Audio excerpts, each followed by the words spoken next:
পর্যটন সমৃদ্ধ বাংলাদেশের যে কয়টা জেলা রয়েছে তার মধ্যে কক্সবাজার পার্বত্য চট্টগ্রামের পর আমার কাছে সবচেয়ে বেশি পছন্দের জায়গা হচ্ছে সিলেট। পাহাড় সমৃদ্ধ এবং ভারতের মেঘালয় রাজ্যের খুব কাছাকাছি হওয়ায় প্রাকৃতিকভাবে এই জেলা অনেক সুন্দর। প্রতি বছর বর্ষা মৌসুমে প্রচুর বৃষ্টিপাত হয় এবং শীতের মৌসুমেও কিন্তু অনেক ঠান্ডা পড়ে এই সিলেটে।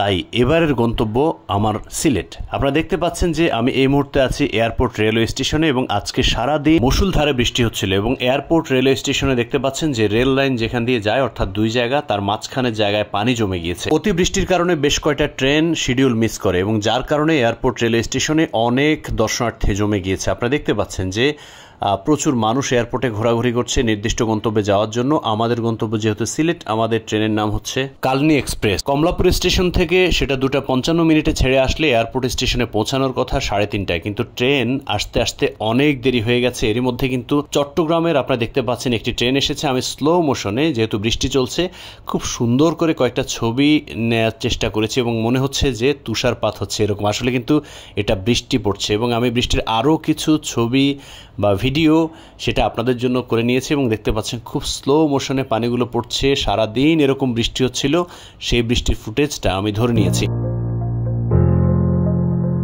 কথা বলতে বলতে কিন্তু কালনী এক্সপ্রেস চলে এসেছে। আপনারা দেখতে পাচ্ছেন যে বৃষ্টির মধ্যে কী যে সুন্দর লাগছে ট্রেনটা যখন ঢুকলো প্ল্যাটফর্মে। আর আমাদের এরই মধ্যে কিন্তু বগিতে উঠে গিয়েছি আমরা। আমাদের বগি হচ্ছে নির্ধারিত সিটে আমি বসেছি এবং এর মধ্যে ট্রেন কিন্তু ছুটে চলছে সিলেটের দিকে। আপনারা দেখতে পাচ্ছেন যে বাইরে প্রকৃতি এবং ট্রেনে একটা ইন্টারেস্টিং ব্যাপার হচ্ছে বিভিন্ন স্টেশন থেকে নানা রকম দ্রব্য নিয়ে হকারে উঠবে। কখনো আমরা, কখনো ডিম, কখনো ড্রিঙ্কস কিংবা চা পাতা, এরকম অনেক জিনিস নিয়ে আসে। যাত্রাপথে এসব খাবার যেমন মুখরোচক তেমনি কিন্তু অনেক ঝুঁকিও আছে, তাই নিজ দায়িত্বে খেতে হবে। আমার কাছে ট্রেন জার্নিটা খুবই মজার লাগে। তবে ট্রেন জার্নিতে সবচেয়ে বিরক্তিকর বিষয় হচ্ছে বিপরীত দিক থেকে আসা অন্য ট্রেনকে সাইড দেওয়ার জন্য যখন ট্রেনটা দাঁড়িয়ে থাকে 10, 15, 20 মিনিট, সেই সময়টা একটু বিরক্তিকর। তবে সবকিছু মিলিয়ে ট্রেন জার্নিটা অসাধারণ। তাই বিভিন্ন ট্যুরে আপনারা চেষ্টা করবেন যদি যাত্রাপথে ট্রেন থাকে অবশ্যই ট্রেনে করে যাবেন।